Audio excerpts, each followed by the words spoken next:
Seguimos aquí. Después de ese anuncio, que yo no lo voy a decir, yo tengo que mantener seriedad en este programa. Miren, en esta oportunidad vamos a iniciar una interesante conversación con un político joven, al cual yo particularmente le doy seguimiento y que admiro no solo su carrera política, sino su comportamiento frente a la responsabilidad que tiene como político. Porque una cosa es ser buen político y otra cosa también es tener responsabilidad frente a ese rol. Me refiero a Víctor Fadul, diputado del Congreso Nacional por el Partido de la Liberación Dominicana por la provincia de Santiago. Bienvenido a La Mañana con Dari, don Víctor. Muy buenos días, muchísimas gracias. Te digo don porque tienes la característica de don, a pesar de ser joven, tienes esa prudencia, esa madurez que te hace llamarte don y que no te sientas ofendido por eso. No, para nada, te lo agradezco de corazón y muchísimas gracias. Buenos días, Charmín, Dari, Manuel, gracias por la invitación al programa y buenos días a todo el público televidente.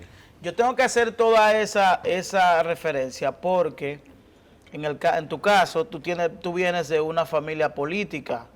Entonces hay que hacer esa diferenciación porque independientemente de que pudo haber sido coyuntural en principio, que tú te vincularas a la acción política producto de tu padre, de tu tía, de tu tío, de toda tu descendencia, has podido labrar un camino que ya te permite llevar tu nombre.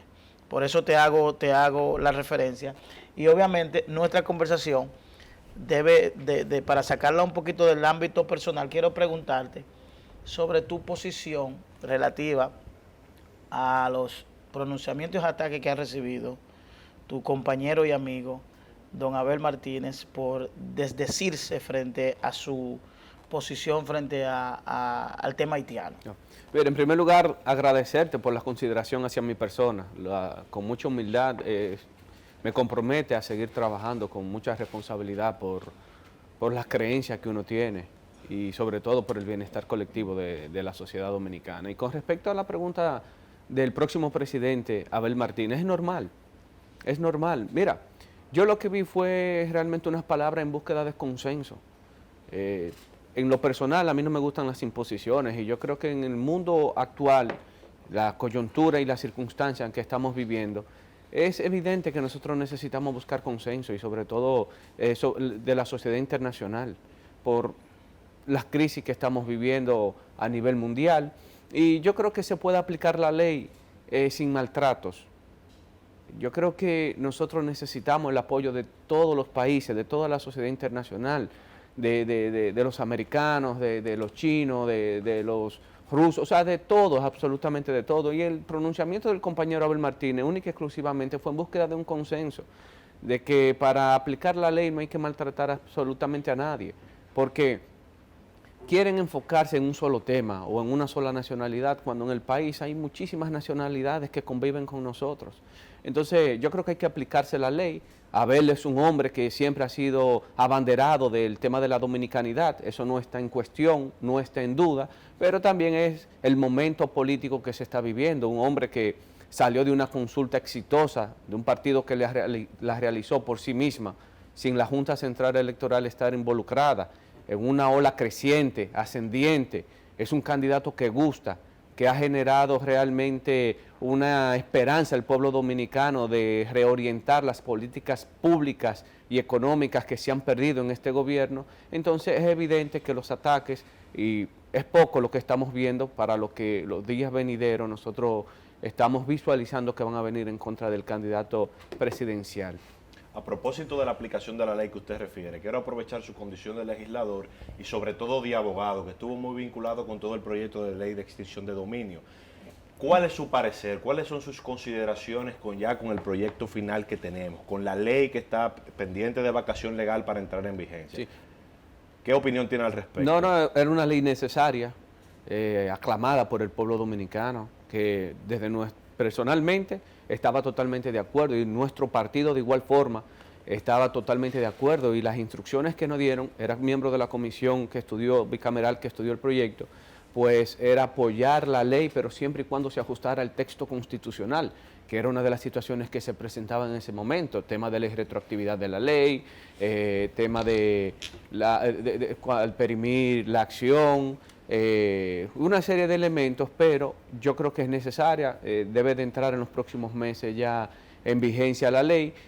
Sí, lo que a nosotros nos preocupa es, en ocasiones, es que no podemos ser populistas legislativos. Hay que tener mucho cuidado al momento de legislar, y los políticos, sobre todo los legisladores, siempre tienen temor de fijar una posición con respecto a un proyecto por lo que la repercusión que pueda tener hacia la sociedad dominicana.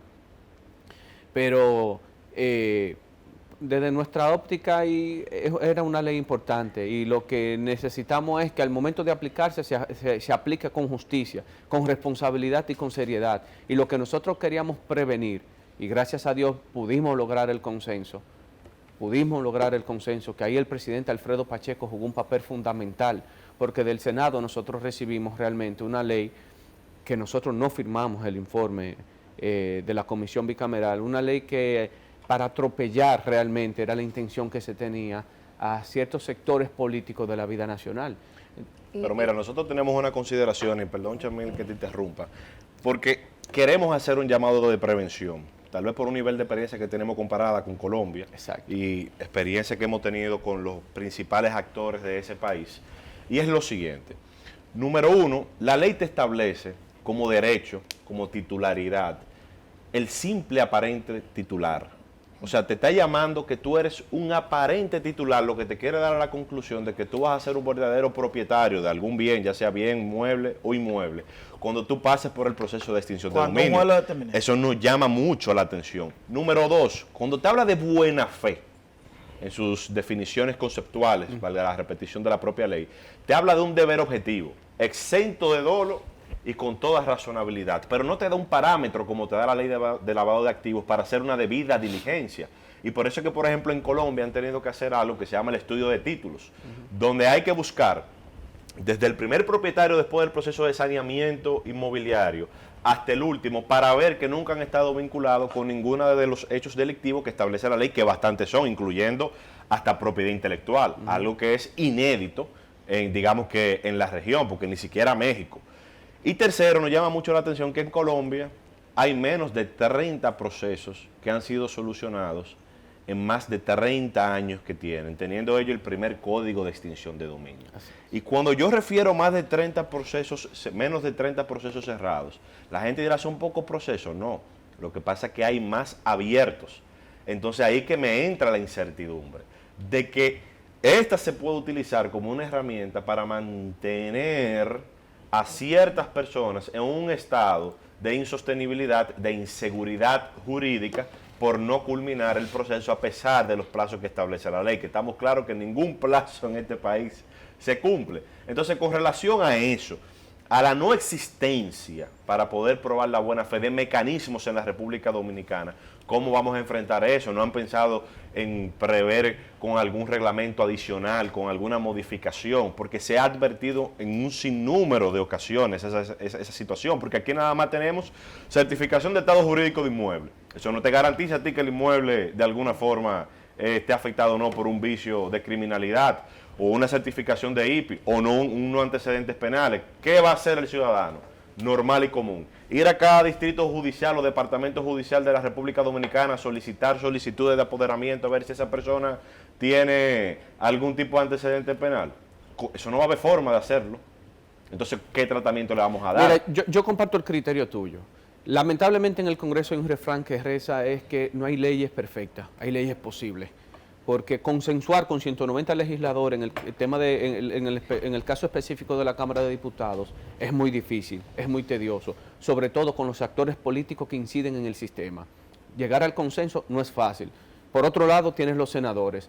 Y una de las cuestiones que nosotros nos referíamos al momento de conocer el proyecto de ley de extinción de dominio era la seguridad jurídica, las garantías y de los derechos fundamentales que se iban a vulnerar sobre cualquier ciudadano. Y es más profundo. En la comisión se estaba conociendo que cualquier ciudadano, por el simple hecho de una denuncia, ya se podía abrir un proceso en extinción de dominio. No, y está contemplado en la ley actual. No, pero le pusimos algunos candados. Sin ningún tipo... Sanciones. Bueno, pero sin ningún tipo de consecuencia. O sea, era que cualquier persona, un ciudadano cualquiera, podía decir, fulano de tal tiene un inmueble que no tiene cómo justificarlo, vamos a someter un proceso de extinción de dominio, se podía iniciar. Ahora bien, hay juristas, sobre todo en materia constitucional, que van a presentar algunos proyectos de inconstitucionalidad con respecto a algunos artículos de la ley. Pero nosotros hicimos todo lo posible. Lo que se quería una ley perfectible, pero se tiene la ley. Se tiene la ley. Se tiene un marco jurídico, al menos. Es lamentable decirlo. Por eso yo le decía anteriormente que no podemos legislar bajo el populismo legislativo. Nosotros debemos de legislar con responsabilidad, con seriedad. ¿Hay otro proyecto que haya generado ese mismo nivel de discusión en el Congreso Nacional ahora, en este momento? Que tenga ese mismo nivel de discusión, de discrepancia y de observación por parte, porque a veces las leyes, hasta que no llegan al dominio público, las discusiones a veces son intensas, pero no se conoce por falta de difusión en el marco del Congreso Nacional. ¿Hay algún proyecto de ley en este momento que genere esas pasiones al interno del Congreso Nacional? Código Penal Dominicano. Ya tú sabes. ¿Cuántas veces lo hemos estudiado? Y antes de entrar al código, brevemente explicar, déjame decir, en el caso de Colombia, ya hay acciones o recursos que se han elevado para que bienes que han sido incautados sean devueltos a la persona que posee el bien jurídico. O sea, hay una situación que se está generando en esos países en esos pocos países donde exacto, donde existe la ley de extinción de dominio, que en vez de hacerle un bien a la sociedad, ha generado todo lo contrario. Que queremos hacer un llamado a la población y quiero insistir en esto. Miren qué es lo que pasa y por qué hago el comentario y que creo que el Congreso debe reflexionar al respecto. En Colombia, que el Tribunal Constitucional en materia probatoria, por ejemplo, toda la referencia que toma de la sala del Tribunal Constitucional colombiano o español, España ni siquiera tiene ley de extinción de dominio, lo que ha hecho es reforzar, digamos, que el sistema de incautación. Exacto. Pero tenemos una situación y es la siguiente. Una persona normal, que no es abogado, que no tiene el dinero tal vez para esa operación jurídica, para hacer un estudio de títulos, como es el servicio que existe en Colombia, compra un bien inmueble para alquilarlo. El Tribunal Constitucional colombiano, ¿sabe lo que ha dicho? Que si esa persona no se mantiene en supervisión constante de ese inmueble, y en ese inmueble, por ejemplo, instalan un laboratorio de fabricación de anfetaminas o comienzan a vender estupefacientes dentro de ese inmueble que está alquilado, que no es el propietario, puede ser objeto de extinción de dominio. Así es. Entonces, cuando tú lo ves en la realidad social dominicana, cuando tú tienes un ingeniero que tiene 15, 20 apartamentos alquilados, ¿cómo tú me vas a decir que realmente tú puedes tener una supervisión real de todo lo que pasa al interior de esas propiedades? Cuando tú tienes un derecho de la intimidad constitucional, que tú no puedes estar visitando un inmueble de manera desaprensiva. Entonces, esas personas de a pie, porque la gente lo ha tomado por lo político, somos nosotros los que podemos tener una casita, un carrito que podemos alquilar, lo que nos vamos a ver afectados. Entonces, como sí se tiene en la ley de lavado de activos, la debida diligencia simple, la debida diligencia amplificada, que tú tienes parámetros que tú debes cumplir al momento de hacer una operación jurídica, la ley de extinción de dominio no lo tiene. Tú no tienes un protocolo, un procedimiento para tú vencer la resistencia de la mala fe que se presume, aunque la ley diga que se presume la buena fe. Y ese es el punto. La carga de la prueba, de igual forma. Está invertida. Está invertida. Pero mira, le decía a Dari, escúchame, el tema del Código Penal Dominicano. Yo soy miembro de la Comisión Permanente de Justicia y es un tema que realmente preocupa a la sociedad dominicana, que entiendo desde mi punto de vista que también debemos de buscarle una salida a los dos temas, pero hay uno más neurálgico que el otro, que es lo que tiene el código ahora mismo estancado. Lo hemos estudiado en varias ocasiones, se ha rendido informe, no solamente en esta legislatura, sino en legislaturas anteriores. ¿Y por qué no extraer esos dos temas y avanzar con los demás? Porque hay un tranque realmente en el Congreso Nacional, sobre todo en la Cámara de Diputados. Ahora más. ¿Y cuáles son esos temas? El tema de la orientación sexual y el tema de las tres causales. ¿Por qué no sacar esas dos cosas y hablar de eso Pero después? que se llegó aprobado. Eso es una propuesta que hay de que en países, cuando hacemos comparación en el derecho comparado, el tema, por ejemplo, de las tres causales, hay algunos países que lo tienen en una legislación especial y hay otros que lo tienen en la Ley General de Salud, por tratarse un tema de salud. Se han hecho la propuesta en el Congreso Nacional, legisladores han presentado, pero realmente no se ha logrado un consenso para nosotros aprobar el Código Penal, que es de vital importancia y más en estos momentos para nosotros poder dotar al sistema de justicia de mayores herramientas para enfrentar la criminalidad. ¿Y no se corre el riesgo de que al momento de aprobar el Código Penal, ya el Código Penal sea obsoleto conforme a al tiempo que tiene la discusión. Más que el que tenemos. Puede No, ser. no, pero Sí, sí, claro. sí, pero no. Totalmente. Oye, más que el que tenemos no puede ser, pero, por ejemplo, aquí tenemos ya experiencia. Casi 200 años, Dari. Sí, pero está bien, pero es decir, hay un elemento fundamental en el Código Penal que es la persecución del delito, en términos de todo lo que conforma Claro. el delito. El delito es... Evoluciona más rápido. evoluciona. Es decir, las formas, por ejemplo, hoy estamos hablando de criptomonedas. Sí, claro. Hoy estamos hablando de delito electrónico. ¿Está eso contenido en el código? Es decir, cuando lleguemos a esa discusión, estamos hablando que ha aprobado el código, pero entonces ahora tenemos el delito electrónico. Eso, ¿cómo lo vamos a jugar? No, vamos a... Es decir, ¿hasta qué punto hay una responsabilidad conforme a esa evolución que lleva el delito mundial? Es decir, Yo estoy totalmente de acuerdo, incluso como miembro, como presidente de la Comisión Permanente de Tecnología de la Información, nosotros recientemente participamos en un congreso en Costa Rica y uno de los temas a tratar fue el tema de la ciberdelincuencia, que no está contemplado en el Código Penal dominicano, Claro. que recoge todo...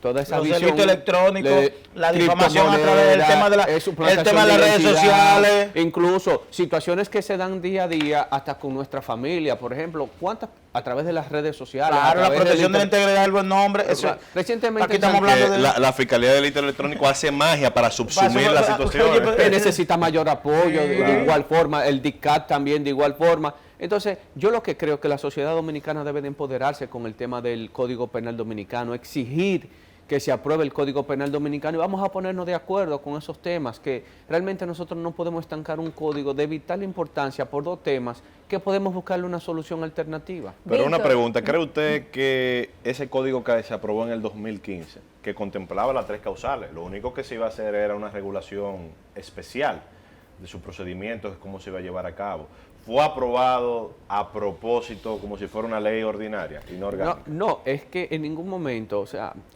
ahí se ha generado debate fuerte, porque el código, el informe de la comisión, no está incluido el tema de las 3 causales. No, me refiero al código que se aprobó en el 2015. Tuvimos una ley, estuvo vigente en el 2015 el Código No, Penal, que vigente fue no. objeto de una acción directa de Vigente- constitucionalidad. Vigente no, porque el presidente no lo promulgó. Recuerda que varios presidentes de la República Dominicana... lo devolvieron. Exactamente, y hemos tenido que volver a debatir A el tema de... rediscutir. No. Esa- Creo que no nos estamos entendiendo. En el año 2015 se aprobó el nuevo Código Penal, que fue objeto de una acción directa de inconstitucionalidad ante el Tribunal Constitucional, y que el Tribunal Constitucional lo declaró inconstitucional por vicios de forma, por el tema de la aprobación. de procedimiento, por inobservancia, pero Correcto. fue un mecanismo que se buscó para devolver el proyecto al Congreso Nacional por el tema complejo, porque es un tema... Pero lo que te pregunto, ¿tú crees que fue a propósito? Bueno, son mecanismos que se utilizan para hacer observaciones a proyectos.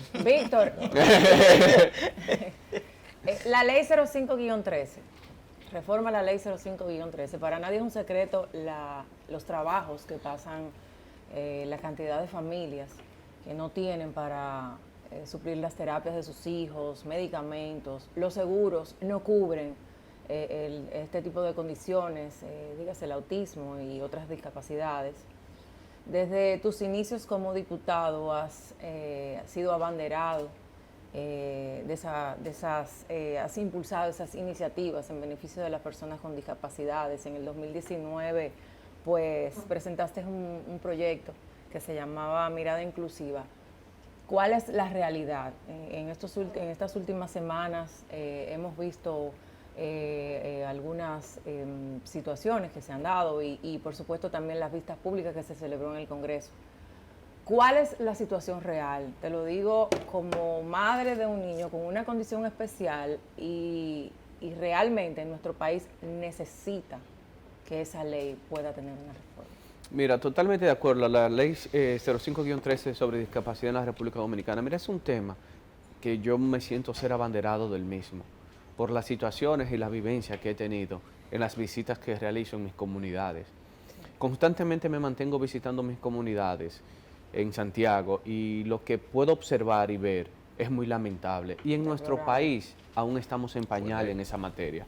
Vimos un gobierno, que fue el gobierno del presidente Danilo Medina, que se interesó hasta cierto punto por el tema de la inclusión social. con la construcción de los CAI, De los CAI. que no es suficiente, es un paso de avance y que se le debe de dar continuidad.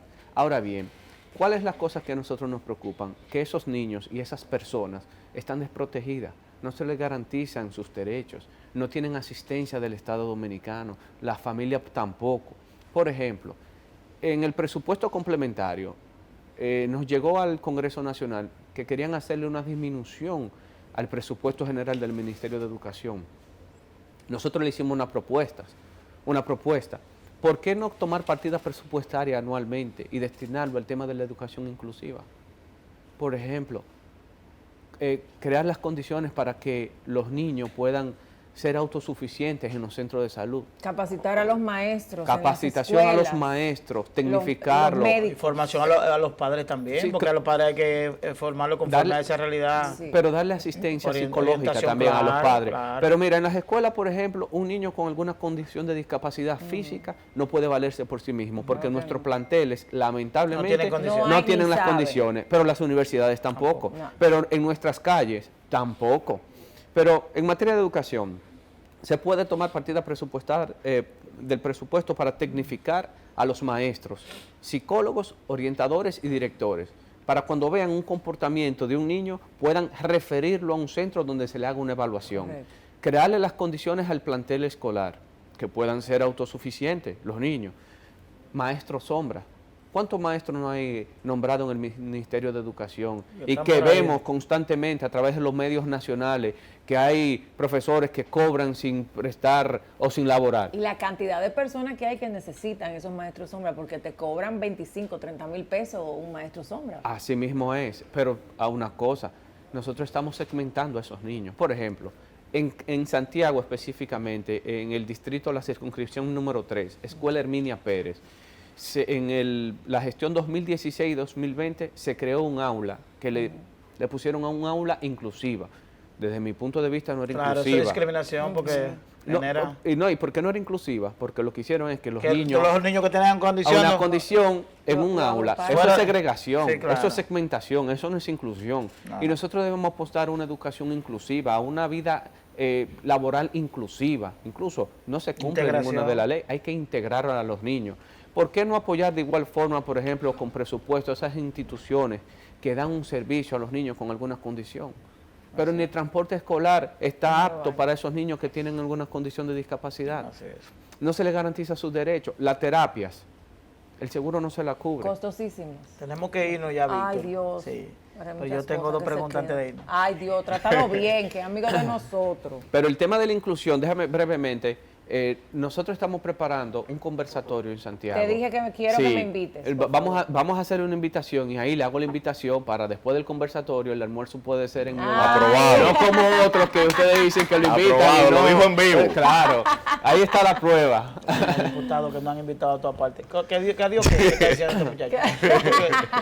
¿El conversatorio cuándo será? Bueno, estamos planificándolo. Era Ok, para diciembre, pero se va a posponer inmediatamente posiblemente enero. tengas la fecha, Sí. te envía la fecha Ahí lo para estamos nosotros ser haciendo con parte el de... defensor del pueblo. Por favor, que Incluso quiero ser la nosotros primera. pudiéramos planificar para que dentro del marco del conversatorio pudiéramos también tener un programa o tener un Excelente. espacio de Oye, difusión. productora. O de difusión. Dos preguntas antes de irnos. Cuidado. ¿Senador o alcalde? Ah, cuidado, cuidado. Senador o alcalde. Y la segunda, esa si tú quieres no la responda. Tu experiencia en el marco del Consejo Nacional de la Magistratura. Mira, con respecto a la primera, senador o alcalde, yo siempre voy a estar donde Santiago entienda que yo le pueda humildemente ¿Cómo que dice servir. Ochi? ¿Eh? Mareo. Pero nosotros estamos escuchando, no desde ahora, desde hace tiempo, cada latido del corazón de Santiago. ¿Senador o alcalde? Donde Santiago entienda que yo pueda servirle con mucha responsabilidad, humildad y compromiso, lo voy a hacer. Pero nosotros estamos explorando y el próximo año entonces vamos a tomar una decisión. Pero donde Santiago entienda, nosotros vamos a trabajar siempre por Tu Santiago. experiencia en el marco del Consejo Nacional. Una experiencia extraordinaria realmente. Darme la oportunidad de ser parte del Consejo Nacional de la Magistratura, evaluar a los jueces de las altas cortes, es una experiencia extraordinaria con mucha responsabilidad. Ver el aspecto profesional, académico, responsabilidad como seres humanos también de cada uno de los jueces, para uno hacer esa evaluación en ese proceso es una responsabilidad con el país. Y pudimos observar que por ahí desfilaron personas con mucha capacidad para ocupar las diferentes posiciones, y puedo decir y afirmar que esto fue un Consejo Nacional o una selección en su gran parte de consenso. Santiago está Santiago tiene el presidente del Senado, tiene el candidato presidencial del PLD, tiene la vicepresidenta, tiene a Víctor, ahora Papito Cruz, el secretario general del Partido Reformista, Sí, Papito Cruz de sí, Santiago. eso pude observar. Sí. Es que realmente Santiago es la capital de la República Dominicana. Ay, ay, ay. Ay, Bueno, ya. María Santísima. Tenemos que Gracias. Tenemos hasta playa. Para los que nos relajan. Sí, luego le diré, pero tenemos hasta playa. Gracias a Víctor, verdaderamente desearle que continúe ese desarrollo político de su carrera y, cómo no, que pueda aspirar a ser alcalde de Santiago, de la ciudad del corazón. Gracias, Víctor. Muchísimas gracias a ustedes.